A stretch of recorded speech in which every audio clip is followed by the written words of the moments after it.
Salut les amis, c'est Sofiane, on se retrouve pour un nouvel épisode du podcast. C'est en forgeant qu'on devient forgeron et c'est en galérant qu'on devient humoriste. Voici Galère d'humoriste avec aujourd'hui Clément Bonpoil. Salut Clément, comment tu vas? Et salut Sofiane et Taï, comment ça va? Ça va super, merci et toi? Superbe, toujours la patate, Ah ben, impeccable. à fond, ça fait plaisir. Et donc, tu as bien fait de prononcer, parce que juste avant, on parlait du fait de bien prononcer les noms et tout. Je demande toujours par politesse à mes invités comment se prononcent leurs noms ou s'ils ont pris un pseudo ou tout ça. Et toi, tu as bien appuyé sur le Etaï. Donc, je te remercie au nom de tous ceux qui m'appellent Monsieur Été ou Monsieur Etaï. Je te remercie d'avoir prononcé Etaï correctement. Merci beaucoup. Avec plaisir. Bon, merci d'avoir accepté l'invitation, c'est vraiment cool. Ah ben, c'est vraiment cool à toi de m'avoir invité. Puis niveau galère, il y a quand même beaucoup d'histoires dans l'humour, donc c'est ça qui est cool. Alors, petite précision, je n'invite pas les personnes uniquement à propos desquelles je me dis ah bah tiens, lui, il doit en avoir pas mal des galères, tu vois. Non, non, Ah c'est ouais, pas. non, heureusement, t'imagines, ce serait trop stylé. Ah bah tu vois, genre oui, je t'invite pour mon podcast Galère d'humoriste. Qu'est-ce que je t'ai fait en fait? Qu'est-ce que. Tu vois, ça va créer des embrouilles, je le sens, ça va créer Mais des pourquoi embrouilles. moi? Pourquoi moi? C'est ça, c'est ça. Et donc, j'invite vraiment tous les humoristes parce que je sais que tous les humoristes en ont, que ce soit une ou plusieurs. Et toi, justement, tu avais une ou plusieurs anecdotes à nous raconter? C'est ça, exactement. Il y en a trois exactement marrantes, franchement marrantes. La première, c'était on faisait une tournée dans la région de Toulouse, tu veux. En gros, et c'était tourné pour un festival local. Et on va jouer, on avait 4 soirs de suite, je crois, et un des soirs, on va jouer un peu dans la campagne à Toulouse, tu vois. Et on arrive, et la salle incroyable, 200 places, ça va être trop cool et tout. On arrive dedans, on était trois du coup à jouer, donc on faisait une demi-heure chacun, je crois. Et moi, j'avais jamais joué une demi-heure encore, tu vois. Et je passais premier du coup, parce que je me suis dit, ça peut être bien pour se viander directement, tu vois. Ça peut être cool. Et non, et du coup, c'était pas cool, ça faisait même pas un an que je faisais de la scène, je crois. Et ce truc-là, je jouais d'une demi-heure à 4 soirs de suite, trop bien. On arrive dans la salle, trop belle la salle, et là, en fait, il y avait 20 personnes, et c'était que des personnes très âgées ou des très jeunes enfants, tu vois. Donc c'était ambiance mi-EHPAD, mi-crèche, et re-mi-EHPAD derrière, tu vois. C'était vraiment un truc. Et tu vois, bah ouais, du coup, en plus, ouais, je fais de l'humour absurde, un peu noir, enfin, tu sais, je fais de l'humour comme ça, quoi. Et je me dis, bon, bah si, je vais rester fidèle à ce que je fais, quoi, tu vois, quand même. Et bah écoute, c'était mon premier. En fait, c'était un four mignon parce qu'il y avait des gens qui rigolaient avec 2-3 secondes de décalage. Et moi, j'avais jamais vécu ce truc-là, c'était en mode répétition, en fait. Et franchement, Ouais, ouais, c'est je ça. rigolais intérieurement parce que j'étais là, je dis, attends, faut que je joue 20 minutes pour être payé quand même. Fallait pas faire moins de 20, tu vois. Donc je dis, il faut que je tienne. Et je passais, et les trois, du coup, c'était un peu galère. Et les gens qui viennent te voir, parce que si tu veux, tu fais des vannes, mais t'avais les gosses, tu sais, qui couraient devant, tu sais. Donc t'avais les gosses qui Oh. couraient pendant que tu jouais, et les grands-parents qui disaient à leurs gosses d'arrêter de courir pendant que tu jouais. Donc ça savait que toi, tu parlais, mais tu sais, personne t'écoutait. C'est un truc incroyable. Et l'histoire, elle est ouf, parce que tu sais, on finit ça, et moi, c'était mon premier beat, tu vois. Et j'étais là, mais je regarde un très bon souvenir. Et on parlait avec les gens, c'était très cool après. Et on se dit, bon, bah, on va en ville, on est trois, on se met une cartouche un peu pour oublier, tu vois. Et on va en ville avec ma caisse, je suis de Toulouse, on se gare en ville, et je me gare sur une place où je me gare pas d'habitude. Je me dis, non, mais ça va aller, franchement. On va au resto, on fait soirée et tout, on revient. J'ai pris une prune, j'avais pris 117 euros d'amende pour stationnement sur place handicapée, je crois que c'était que j'avais pas vu. C'était un bout de place handicapée et l'autre bout, tu sais, qui était gratos, mais qui était sur un trottoir. Et D'accord. ça m'a coûté 117 balles. La soirée, on était payé 120 balles, ce qui fait que j'ai gagné 3 euros pour faire 25 minutes de four total. Et franchement, c'était ouf. Je suis rentré chez moi, je me suis dit, il faut qu'on rejoue demain et que ça reparte vite parce que là, c'est compliqué. Ouais. 3 euros, du coup, j'ai gagné ce soir-là pour faire 25 minutes, compliqué, quoi. C'était ouf. C'était D'accord. incroyable. Ah, est-ce que tu veux qu'on ramène ça au ratio combien d'euros par minute de. Franchement, je l'avais même pas calculé, mais là, je me dis que là, on va être sur un. C'est le salaire moyen au Soudan ou un truc comme ça, tu vois. Je pense que je suis là. Vraiment, On reconnaît bien là ton humour très très piquant. c'est ça. Ah, quand même. Mais j'avoue que enfin, le montant de l'amende, en fait, me fait un petit peu bugger. Et 117? ouais, ouais, en fait, c'était une place, tu vois, tu sais, t'as des trottoirs dans le centre de Toulouse où tu peux te mettre, en Ouais. fait, il y a personne le soir, mais c'est considéré comme stationnement hors quelque chose, et le truc, il monte à 117 balles, ouais. Et en fait, non, j'ai gagné, bah, le cachet, c'était 120 balles de la soirée. Oh non. Mon cachet, il me sert à payer, bah, juste ma bagnole. Quelque part, tu étais en balance positive. C'est quand même une bonne nouvelle. Ouais, c'est ce que, en plus, de mon spectacle, j'ai dit, moi, je suis optimiste intégriste, donc je me suis dit, bah, qu'est-ce que je fais de ces 3 euros? Je suis retourné au restaurant, j'ai pris un shooter. Voilà ce que j'ai fait. Et ben Non, je voilà, rigole. voilà. Mais tu sais quoi? Ça me fait rire parce que 117, c'est moi j'aurais pensé à 135, 90, Non, c'était machin. 117, là, j'avais craqué, Mais 117, c'était, ouais. 117, c'est quoi? Alors, on dirait, parce que comme tu m'as dit qu'il y avait un morceau, tu étais sur une partie d'une place handicapée et sur une Ah ouais, ils partie de sont des place. chiants. La roue arrière, Ils ont ça va, elle était bien. Bah, voilà, ils t'ont fait ça au prorata en fait. C'est quand même dingue. Et ouais, donc heureusement qu'il y avait d'autres soirs pour pouvoir te rattraper financièrement, quoi. Ouais, bah, c'est ça, même me rattraper moralement, parce que le premier, quand même. Après, moi, j'étais mort de rire du premier, premier son que j'ai fait, parce que c'était mignon, si tu veux. Je connaissais pas cette ambiance trop, tu veux. Et après, tu rentres chez toi et tu dis, ouais, bah, écoute, demain, on va refaire le même texte, parce que les 2 soirs d'avant, il a marché, et ce soir, il marche pas, quoi. Donc c'est bien, je trouve ça, le bon côté du beat que ça fait, c'est tu te dis, ouais, non, bah ouais, tu dis, il y a des soirs, ça passe moins, c'est comme ça, c'est la vie. Bah, tu t'en es bien sorti quand même, ça va. Et donc les autres soirs, après, t'as fait gaffe où tu te garais? Ce soir, après, j'ai pas pris ma bagnole, surtout. J'imagine, t'as dû dire aux collègues, allez-y, maintenant c'est vous, chacun son tour pour l'amende. Ah, j'ai Voilà. dit, c'est bon, on y va à pied, c'est à 30 bornes, j'en ai rien à foutre. C'est bon. Bon, après, le problème, c'est que c'est les baskets qui vont te coûter 117 euros, tu vois. Exactement. Et ça, c'est la deuxième anecdote. C'est le mec qui a tout prévu. Ah, mais c'est bien. Et puis en plus, ça t'est arrivé dans tes débuts, quoi. Comme tu m'as dit, ça faisait à Et peine un c'était an peut-être que tu faisais de la scène. pas un C'est an. bien parce que ça t'a en fait fait passer du côté c'est bon, j'ai déjà bidé, je sais ce que c'est. Et voilà, quoi. Exactement. Ah oui, ça Exactement. te forge au final. Mais en fait, je me dis, c'est vrai que tu peux pas. Je pense que c'est dur de s'améliorer si tu te viandes pas des fois. Enfin, je me dis, c'est le fait de se viander, c'est là où tu te dis, ok, donc les trucs là, faut que j'adapte ça ou ça, etc. Tu vois, et de s'enregistrer en plus quand tu bides. Ah, ça régale, tu te mets des replays après, tu dors pas, hein. Tu sais, il y a des moments, tu te dis, je suis trop heureux dans ma vie, Mais oui, je vais me sortir voilà. une petite cassette.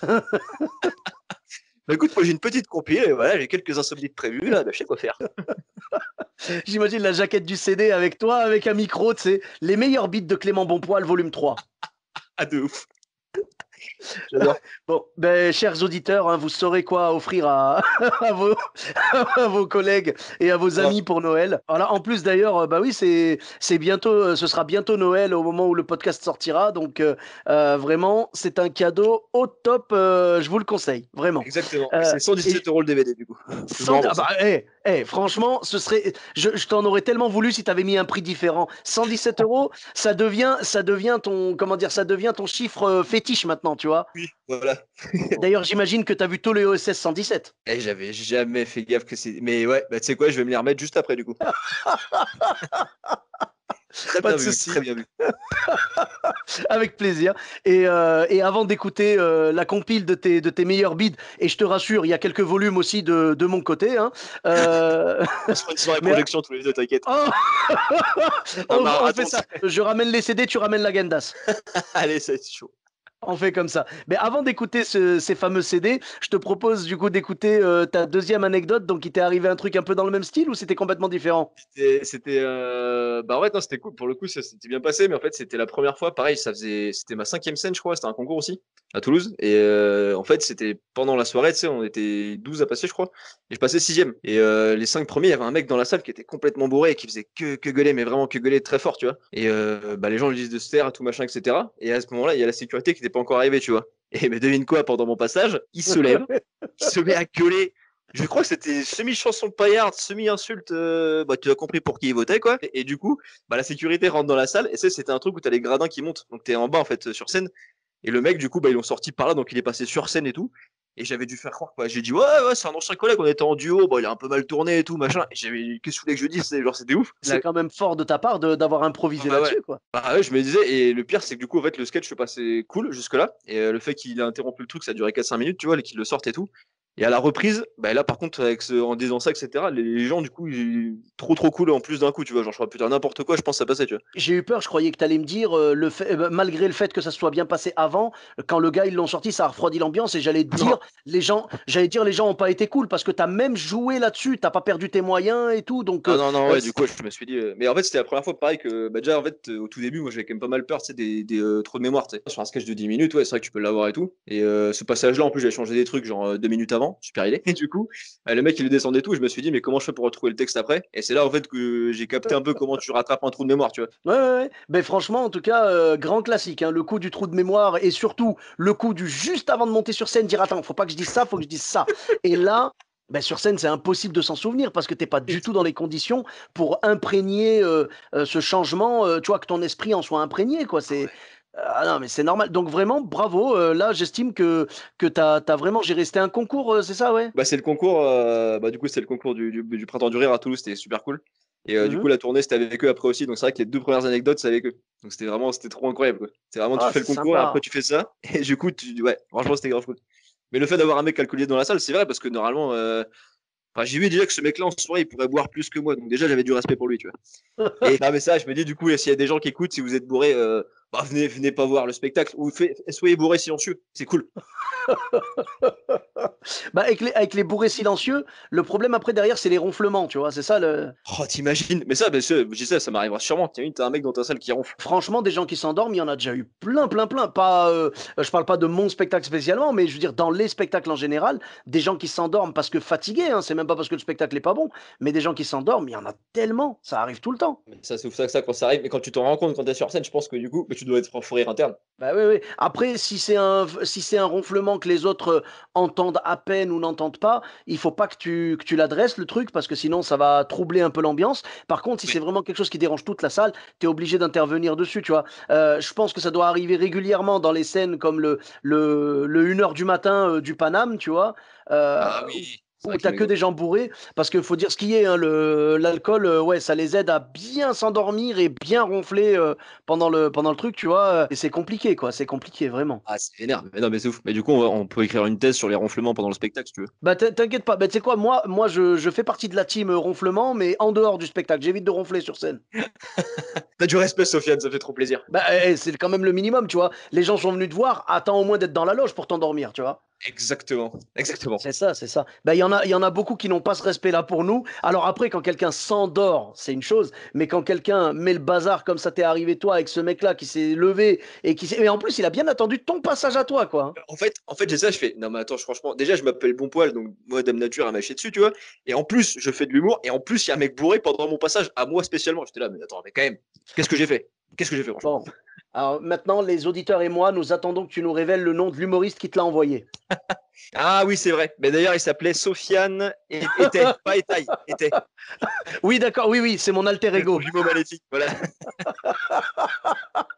Non, mais attends, tu sais qu'on en rigole, mais il y a réellement des fois des gens qui peuvent envoyer quelqu'un dans ta salle pour te miner, quoi. Ah, pour qu'il le truc. Ah, mais Ah, ça, ouais, c'est vénère.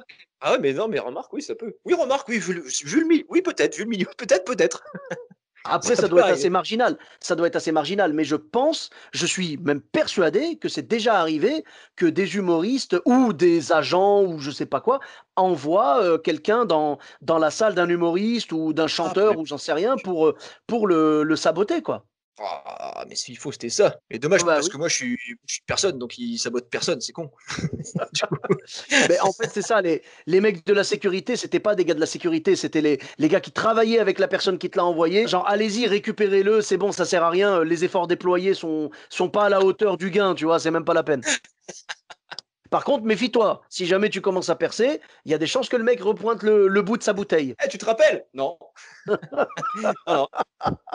Oh punaise. Bah, c'est le genre de personne, malheureusement, tu peux te retrouver avec ça n'importe quand dans ta salle, même des fois en début de soirée, hein, c'est même pas obligé que ce soit tard, mais des fois en début de soirée, tu as des gens bourrés, tu te dis, mais il a commencé à quelle heure en fait? Parce que là, il est quand même relativement tôt. Tu sais, quand tu joues à 19 heures des fois, et que tu as Ouais, un mec voilà, bourré, tu dis, mais il a commencé à quelle heure lui, sérieux? c'est ouf. Il y en a pour qui c'est très très fort. Genre, la vie est un apéro pour certains, je pense. Oui, oui. Ah, bon, ça. Oui, c'est ça, c'est ça. Paris est une fête et la vie est un apéro. C'est vrai que C'est ça. c'est très bien résumé. Et malheureusement, ça fait partie du game. On est obligé d'accepter ça. En plus, Et souvent dans les soirées humour, ça se passe dans des bars, dans des restaurants et tout. Enfin, restaurants moins, mais beaucoup de bars quand même. ouais, dans les bars, ça va. Et ouais, et on est obligé de dealer avec ça parce que malheureusement, tu ne peux pas refuser. Si tu refuses les gens qui ont consommé de l'alcool, ben en fait tu refuses le public, hein, tout simplement. Hein, C'est ça. c'est Donc tu joues devant ah, des chaises. c'est ça, et tu vas répéter. Tu parlais de répétition tout à l'heure, ça va être C'est une belle vrai, c'est vrai, répétition. c'est vrai. Voilà. Mais en tout cas, force à toi, hein, tu as quand même bien réussi à retourner le truc et ça s'est bien passé au final. Bravo, vraiment chapeau bas. Ah, mais c'est cool. Mais du coup, c'était marrant comme anecdote. Mais la dernière, c'est pareil, c'est une anecdote, genre, c'est original où tu te dis, ça peut pas t'arriver, c'est improbable que ça arrive ce jour-là, que les conditions soient réunies. Et la troisième, c'est un peu ça, mais c'est plus un truc mignon et où tu te dis, ça pourra jamais me réarriver, je pense. Ouais. La troisième, du coup, c'est en gros, on jouait pareil, c'était une scène ouverte à Toulouse. Il y a des gens qui me demandaient quand ils pouvaient me voir jouer. J'avais mis des dates, je dis, bah, je jouerai telle scène ouverte tel jour. Et donc, il y avait mes parents qui étaient venus. Et je passe sur scène et j'ai pas trop vu regarder le public avant. Si tu veux ça, on était au fond de la salle et tout machin, en train de boire un peu des coups. Et tout, et je vais jouer. Et j'arrive sur scène. Dans ma tête, c'est pareil. Je me suis dit, mais en fait, ce métier, il arrive que des trucs où c'est un problème. J'arrive sur scène et tu sais, tu voyais les 4-5 premières rangs, tu sais. Et j'arrive sur scène et je te promets que c'est vrai. J'avais 3 matchs Tinder répartis comme ça et mes parents en plein milieu. Je te jure que c'est. Et je me suis dit, c'est improbable. Et dans ma tête, je me rappelle, j'ai eu 1 ou 2 secondes où normalement je démarre assez vite et tout, où j'attendais un peu, j'étais là, je fais, ah ouais, elle a c'est chaud les frères quand même. Mais oui, oui, tu sais pas trop où te mettre à ce Je sais pas qu'il moment-là. y a un public, voilà. Et c'est vrai que ce jour-là, en plus, bah, c'est des personnes, c'est des filles que je connaissais pas, tu vois, et je me suis dit, mais c'est improbable. Et en fait, c'est de voir la scène et surtout de voir la tête de ma maman au milieu, tu vois. me dire, là, c'est quoi ce bordel? Ouais, Qu'est-ce c'est deux qui est fait? univers qui se mélangent, quoi, et qui n'ont rien à faire Exactement, ensemble. exactement. Et c'est vrai que beaucoup cette anecdote, c'est vraiment, je pense, ça arrivera plus jamais, tu vois. Et c'était vraiment un truc où je me suis dit, mais il y avait quoi? Il y avait 50 personnes dans le public, hein. Donc tu te dis quand même pour que tout soit réuni ce soir-là et tout machin. Et vraiment de manière à ce que je vois que ça avec ma maman en plein milieu, tu vois, avec mon père à côté, j'étais là, je fais bon, c'est un genre de réunion de famille, mais c'est pas la famille après, tu vois. C'est ça, c'est ça. Et du coup, comment tu t'en es sorti? Ah, j'ai fini juste par, en grand champion, j'ai fini par boire des coups avec des copains dans un bar à côté. Voilà. Mais donc, pendant ton passage, ça va, il n'y a pas eu de Oh couac. non, ça allait parce qu'une fois que les vannes passaient et tout, c'était très cool et c'était une soirée où tout se passait très bien, tu vois, c'était cool. Mais je me dis, Voilà, c'est pareil, peut-être qu'il y aura ouais, des soirées où si ta meuf vient, etc., et genre, c'est un four total, et toi, tu lui dis, non, mais je te promets, des fois, ça se passe bien, hein. Ah ouais, ah ben ça c'est un grand classique aussi. Tu vois, les gens qui te disent, faudra que je vienne te voir, faudra que je vienne te voir, et ils viennent te voir, et au moment où ils sont là, tu bides comme pas Ah possible, il se ouais. passe un truc de malade. Ah, moi, ça m'arrive, et ça me rend dingue, parce qu'après, du coup, tu passes pour un gros mytho. Tu vois, je te jure, quand tu disais, ah, hier, laisse tomber, génial, ça a fini sur une standing et tout, et là, la personne, quand elle vient te voir et qu'elle voit ça, elle dit, ah ouais, bah, bon courage, hein, Eh, c'est c'est dur. bien, hein, franchement, c'est bien. Non, mais c'est ça, du coup, tu sais, enfin, c'est ça, en fait, tu peux jamais prévoir. Mais c'est pareil, après, ça reste toujours des bons souvenirs, je trouve. Genre, c'était des trucs, même les foires, franchement, moi, au début, j'avais trop peur de bider, tu sais, sur scène et tout. Et en fait, bon, personne n'aime ça, je pense, mais en vrai, moi, je suis grave libéré avec ce truc-là. Je me dis, quand ça arrive, bah, c'est la life, tu vois. Oui, bah en En fait, vrai. ça fait partie de l'apprentissage. Je pense que c'est que comme ça, en fait, que tu peux construire des passages solides, quoi. C'est ça, mais en fait, c'est ça, c'est ce que je me dis, parce que les vannes qui vont marcher pendant les passages très durs, bah, c'est là, tu sais que tu peux les garder dans le spectacle. Du Voilà, coup, et le reste qui est un petit peu plus bancal, tu vas le c'est ça, retravailler et tu vas le retester exactement. et ça va peut-être rebider et puis après, voilà, mais ça fait partie de la construction normale. Je ne connais aucun humoriste qui est capable de monter sur scène avec du texte 100% neuf, tu vois, genre il vient de l'écrire, il n'a jamais été testé devant qui que ce soit, il arrive et de A à Z, il cartonne, il n'y a pas un temps mort, il n'y a pas un bide, il n'y a rien, tu vois. Alors, bah, moi, j'en ai un en tête quand même, c'est Jean Castex, tous les jeudis soirs pendant 3 mois. Il a fait un sans faute devant nous Ah, tous, 60 millions de Français. ouais, mais moi je trouve que c'est pas très cool de sa part parce qu'il a jamais proposé à l'un d'entre nous de faire sa première partie. Et parce que je pense qu'il sait qu'on n'a pas le niveau. Parce que là, quand même, il y a un niveau de punchline qui est assez ouf. Genre, le coup de rouvrir les stations de ski sans montée mécanique qui vont rouvrir en juin. Excuse-moi, moi j'ai beau travailler 9 mois sur une vanne, je la trouve pas celle-là. C'est sûr, c'est sûr. Moi, j'avoue que ma préférée, c'est les parcs d'attractions pourront rouvrir leurs portes, mais pas les attractions. Mais parce que je pense qu'on n'a pas le cerveau pour comprendre en fait. C'est des gens qui sont dans le futur. Je pense que C'est c'est ça ça, en fait. c'est ça.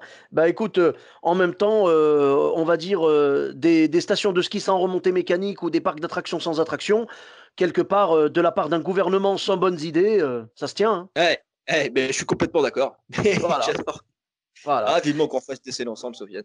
Oh, mais de ouf, je te jure. En plus, Toulouse, c'est un de mes publics préférés. Tu vois, je trouve que vous avez vraiment un public très bienveillant et tout. Chez nous, à Bordeaux, on a un peu le même aussi. C'est un Ouais, public assez jeune, on va dire, tu vois, dans la trentaine, quoi. ouais. Et ce sont des gens qui se déplacent pour des scènes, tu vois, comme la Toulouse Comedy Night, tout ça. Et ils viennent avec une bienveillance et avec une envie de rire qui fait que vraiment, chaque fois que j'ai joué à Toulouse, j'ai trouvé des gens généreux et, Ah, mais c'est top. et, euh, et réactifs, quoi. C'est vrai, ben pareil, le coup des publics, c'est vrai que tous les publics peuvent varier en fonction d'où tu vas en France et tout. Ouais, bah, les publics, j'imagine que tu as joué dans le Nord aussi. Ouais, ouais. Ouais, Bah, un peu, ouais, un peu partout, je crois. Mais c'est vrai que c'est pas forcément. Alors, des fois, c'est super cool et tout machin, et tu retrouves un peu l'ambiance. Et des fois, je pense qu'il y a des. Après, quand tu fais des premières parties ou des trucs comme ça aussi, les gens ils viennent pas pour toi, quoi. Donc, Ouais, mais tu sais que. voilà. Là, on dit hors première partie, hein. On dit hors première partie parce que évidemment, quand les gens viennent pas pour toi, après, ça veut pas dire qu'ils vont te réserver forcément un mauvais accueil, mais Non, c'est non, c'est toujours grave plus cool en dur. général. C'est grave Non, cool. mais Quand ça t'es un va. peu En dans le général, délire de presse. bah, si tu arrives avec quelques blagues de présentation qui font que les gens vont embarquer dans ton univers, ça va, C'est ils ça. sont avec toi et ils acceptent de patienter. T'es un peu l'apéritif avant le vrai repas, tu vois. C'est ça. Et par contre, non, là, moi je parlais vraiment en mode truc équivalent, tu vois, c'est-à-dire un plateau à Toulouse et un plateau à Lille, tu vois. Voilà, là, les deux ambiances sont bonnes, mais c'est vrai que le public du Nord, j'ai l'impression qu'il est beaucoup plus réactif, beaucoup plus en demande. Moi, Ah. je trouve que c'est un des meilleurs publics, tu vois. Ah, ça m'intéresse de ouf parce que je t'avoue, bah, je devais jouer à Lille si le 29, mais du coup, c'est reporté. Mais il me tarde Ouais. d'aller jouer à Lille parce que j'ai pas encore joué même dans le vrai Nord. Enfin, le vrai Nord, c'est Mhm. Lille, quoi. Ouais, ouais, bah écoute, oui, oui, tu pourras y aller. Bah, d'ici la sortie du podcast, tu y auras sûrement joué. Et franchement, c'est du super public. C'est des gens très réceptifs, très généreux. Tu sais, ils sont avec toi. C'est en mode, Ouais, t'inquiète pas, t'es sur scène, on est dans la salle, on est avec toi, vas-y. Tu vois, genre carte blanche, ouais, quoi. ça c'est cool. Ils sont très très bien. Et encore mieux, et je pense au moins aussi bien que le Nord, voire mieux encore, c'est la Belgique. Mais apparemment, ouais, c'est pareil. La Belgique, on a dit grave du bien. Ah, mais Du public belge. c'est le public le plus gentil pour l'instant que j'ai trouvé. Ils sont Ah ouais? géniaux. Ah ouais, ouais, ils sont vraiment géniaux. Ils sont en mode, on est vraiment là pour rire. Vas-y et on va te suivre. Tu sais, genre, montre-nous le chemin et on te suit, quoi. C'est cool, ça. Franchement, ils sont bien. Moi, je sais que j'ai joué quelques fois là-bas et c'est un de mes publics préférés. Je suis tombé amoureux du public belge. Ils sont vraiment géniaux, quoi. Ah bah génial, bah écoute, il me tarde d'aller jouer là-bas du coup. Ah bah tu me tiendras au courant dès que tu peux, Avec tu plaisir. verras, tu penseras à moi et tu m'en diras des nouvelles, comme on dit. Et j'arriverai, je dirais que je m'appelle Sofiane et Taï, c'est bon, t'inquiète. Ils vont dire non, non, non, non, non, c'est pas le même gabarit là, c'est pas la même. Ils ont vu ma tête, ils ont vu mon tour de taille, donc je pense que ça passera pas. Ou alors tu peux y aller, mais je te conseille de consommer quelques protéines avant, hein. Vas-y, fais-toi, lâche-toi, J'adore. protéines, lipides à fond, hein. Écoute, je vais essayer de faire je tente un truc et on va voir. Mais ça peut le faire, ça peut le faire. D'accord. Ah, ce sera plus facile pour toi de me rattraper que pour moi de te rattraper, tu vois. Je te cache pas que j'essaye d'en perdre, tu vois. Et ça va. Si tu veux, si je dois prendre la place de Clément Bonpoil, on en reparle dans 5 ou 6 ans, tu vois. Voilà. Et bah c'est quoi, on se fait un défi dans 5 6 ans, je fais ton spectacle et tu fais le mien. C'est bon? On va appeler ça volte-face. J'avoue, exactement. Exactement. Chaud. Bon, eh bien, écoute, en tout cas, en attendant le spectacle volte-face, je te remercie de nous avoir raconté un Avec petit peu plaisir. tes anecdotes. Ah, c'était Ah, vraiment merci à toi. super cool. Avec grand À toi. plaisir. Merci, merci. Et où est-ce qu'on peut te retrouver sur les réseaux sociaux? Réseaux sociaux, ben, Instagram Clément Bonpoil, Facebook Clément Bonpoil, YouTube Clément Bonpoil, TikTok aussi. Je m'y remets un petit peu là, j'ai fait une pause. Ouais, D'ailleurs, d'accord. il faut te suivre toi sur TikTok. D'ailleurs, je fais ta propre pub, hein. Du Ah, bah, coup, je te remercie, ouais. ah, c'est grave cool. Je m'éclate bien sur TikTok. C'est grave, c'est vrai, c'est grave cool. Et après, Ah, mais sur les scènes, quand ça reprend sur ouais, le site de la. Ça s'appelle Clément Bonpoil et c'est le site de la prod et il y aura toutes les dates dessus. Mais je mets tout sur les réseaux de toute façon. d'accord, bah, très bien. Bah, je mettrai Facebook, Instagram, YouTube et TikTok. Tu as un Twitter aussi ou pas? Ouais, j'ai Twitter, j'ai LinkedIn. Ouais, ouais, bah, je le mettrai dans les liens, donc je mettrai tout. Et pour ma part, vous me retrouvez également sur tous les réseaux sociaux, donc Sofiane et Taï, E de TAI, sur Facebook, Twitter, YouTube, Instagram et TikTok. N'hésitez pas à laisser 5 étoiles et un commentaire sur Apple Podcast et sur Podcast Addict. Je vous dis à très bientôt pour un nouvel épisode. Bis à tous, même à toi là-bas.